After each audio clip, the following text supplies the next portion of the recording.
पति को क्या हो गया? मेरे ऊपर से भूत मेरे पति को ऊपर आ गया।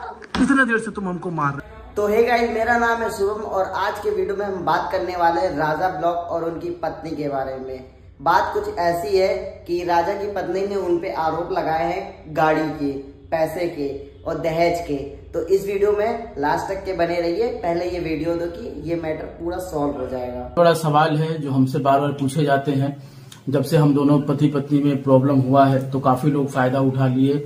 बाहर में कहीं भी जाते हैं, जूस के दुकान पे जाते हैं या फिर मेडिकल की दुकान पे जाते हैं, तो हर कोई हमसे यही पूछता है कि भाई राजा ब्लॉग, तुम दहेज के विरोध थे क्या? तुमने 10 लाख रुपया और 4 पहिया गाड़ी अपने वाइफ से या फिर अपने ससुर से लिया है कि नहीं? इस चीज का जवाब मेरी पत्नी देंगी और मेरा कसम खा करके देंगी, ठीक है? और समझ रहे हैं ना दोस्तों? और मतलब इस चीज को लेकर के बहुत सारे लोग सवाल उठा रहे थे, बहुत प्रकार की बातें बोल रहे थे।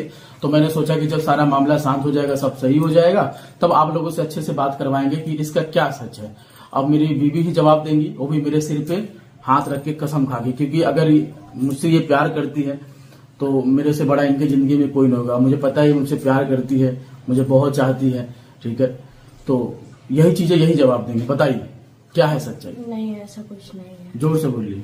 ऐसा कुछ नहीं, मेरे पति ने मुझे कुछ नहीं मांगा था और झगड़ा हुआ। आवाज नहीं आ रहा होगा, जोर से बोलिएगा क्योंकि ऑडियंस को आवाज सुनना चाहिए। ऐसा कुछ नहीं है, मेरे पति ने कुछ नहीं मांगा था, बस झगड़ा हुआ था, मैंने बोल दिया था। मैंने इनको डराना चाहा कि ये वीडियो डाल देंगे तो ये डर के वजह से आ जाएंगे, मुझे ले जाएंगे। अब आप ही सोचिए, ये शब्द मुझे कितना भद्दा लगता है। मेरी 6 बहनें हैं, 6 बहनों की शादी हुई है और हम लोगों ने कुछ ना कुछ उनको दिया है, समझ रहे, अपने दामादों को।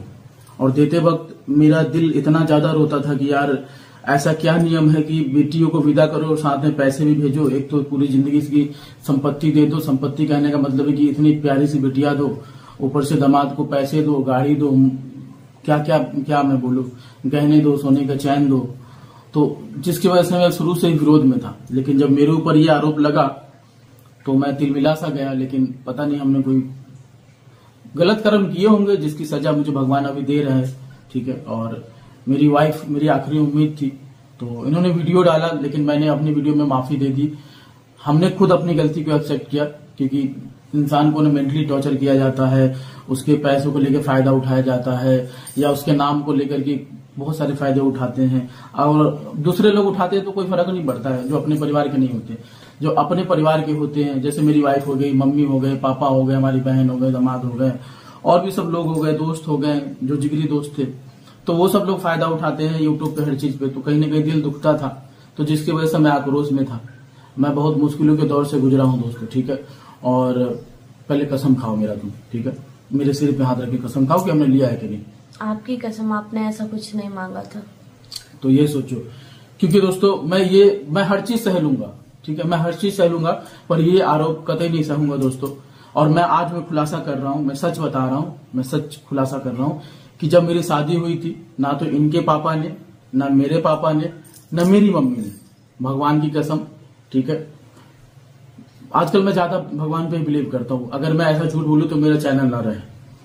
1 भी रुपया मेरे शादी में खर्चा नहीं किए इन लोगों ने, 1 भी रुपया नहीं। अगर कहने का अर्थ होगा 1 फुटी कौड़ी तक भी नहीं, समझे? यहाँ तक कि मैंने मेरे से जो हो सका मैं अपने पत्नी के लिए लहंगा मंगवाया, ठीक है? और जो कि मेरे बहने ने दिया था। मेरे मम्मी पापा की बात कर रहा हूँ, अपनी बहनों की नहीं, जो कि मेरी बहनों ने बहुत दूर से वो ला करके दिया था, सूरत की तरफ से, शायद मुंबई की तरफ से, क्योंकि मेरा जीजा ट्रेन के वो लोको पायलट है ना, जिसकी वजह से। तो वो लहंगा आया था और जो भी गहने थे मंगलसूत्र के, मैंने पैसे भेजे थे आपको, है ना? तो ये सब चीजें, क्योंकि ये देखिए, ये बताने वाली बात नहीं है। जब आपकी इज्जत के ऊपर आ जाती है ना, जब कोई आरोप लगाता है तो बता देना चाहिए कि हाँ।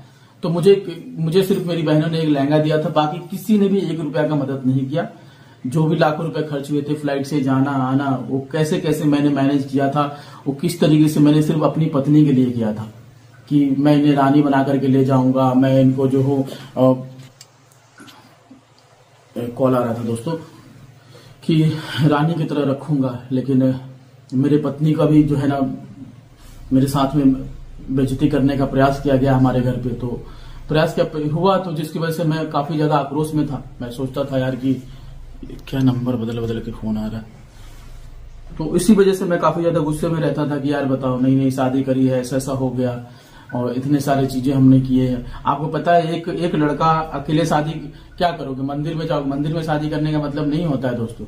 मैं तो सीधा सिंपल हूं ही, मैं अपना चीजों को आराम से करना चाहता हूँ, बट मंदिर में शादी करने का रीजन यही था कि मैं ज्यादा लोगों को बुलाना नहीं चाहता था। काफी लोग पूछते हैं कि इसका ऐसा था वैसा था। मेरी शुरू से कोई अपने खानदान के लोगों से नहीं बनी है वीडियो को लेकर के, ना ही मैं कभी किसी से बात करता हूं। मेरे खानदान में देखते होंगे, मेरे खानदान के लोग कोई भी ब्लॉग में नहीं आते। जो आते बहरी हमारा जो रिश्ता बना हुआ उनको ही रखता हूं मैं, या फिर कोई हीरोइन आती है या फिर कहीं जाता हूं या तो फिर इनके फैमिली वालों को लेकर के आता था। लेकिन अब तो हमारा समझिए उनका है ही नहीं, जाना आना है ही नहीं अभी। तो अब देखते भविष्य में क्या होता है। बस मुझे अपनी पत्नी से मतलब था, तो इस वजह से मैं अपने शादी में किसी को भी नहीं बुलाया, समझ रहे। और मेरी हम और चीजें देंगे कि मेरे ऊपर एक और गलत इल्जाम लगा है, जिनको लेकर के इन्होंने भी बोला है और इनके भैया ने भी, इनके परिवार वालों ने भी बोला है कि आप ऐसे हो। तो हो सकता है नेक्स्ट वीडियो में वो बातों को बताएंगे, बस आप लोग वेट कीजिएगा। भैया जो लड़का लाखों रुपया कमाता हो, 50,000 60,000 चाहे जितना भी कमाता हो, समझ रहे हैं ना, वो लालच करेगा। आप बताओ, जो फ्लाइट में घूमता हो, ठीक है, ये हुई लोगों के लिए बांट देता हो, भले वो रो के वीडियो बनाए चाहे जैसे बनाए, वो कहीं तिलक लेगा। आप सोचो यार, मैं तिलक देता हूँ, लेता नहीं हूँ। किसी को जरूरत हो, किन्हीं की बेटी की शादी हो, सीरियसली आप हमें बताएं, मैं अपने महीने का पैसा रोक करके मैं आपको दूंगा। आप अपनी बेटियों का, बहनों का शादी करवाइएगा, मैं हेल्प करूंगा, मैं मदद करूंगा, मैं किसी से लूंगा। जिस फोन से रिकॉर्ड कर रहा हूँ 1.5 लाख का फोन है, मैं अभी नीचे पड़ा हुआ है 1.5 लाख का फोन है, 1.5 लाख की स्कूटी है, समझ रहे हैं ना, 30 लाख का पूरा मकान है।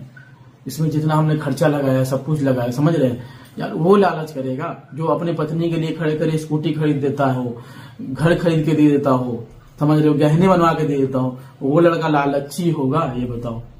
मैंने अपने ससुर को बोलना नहीं चाहिए, मेरी इतनी हैसियत नहीं कि मैं उनको दे पाऊं। मैं कोशिश किया हूं कि उनका अगर कभी घर पे गया हूं, 2 दाना खाया हूं, तो मैं कोशिश किया हूं कि आप मत लो, आप उनको दो और दो, समझे। क्योंकि ससुर और सास का पैसा खा करके कभी भी दामाद महान नहीं बन सकता, उसके ऊपर पाप का भागीदारी बनेगा।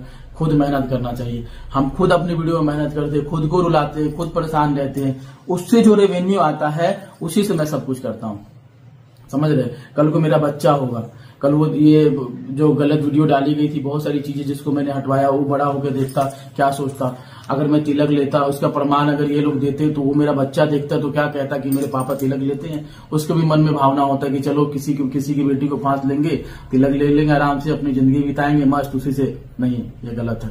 तो यही सब चीजों के लिए मैंने सोचा कि आप लोगों को जवाब दिया जाए। अगर आपको वीडियो समझ में आई हो, अगर आप चैनल पे नए आए हो, तो मेरे चैनल को सब्सक्राइब कर लो।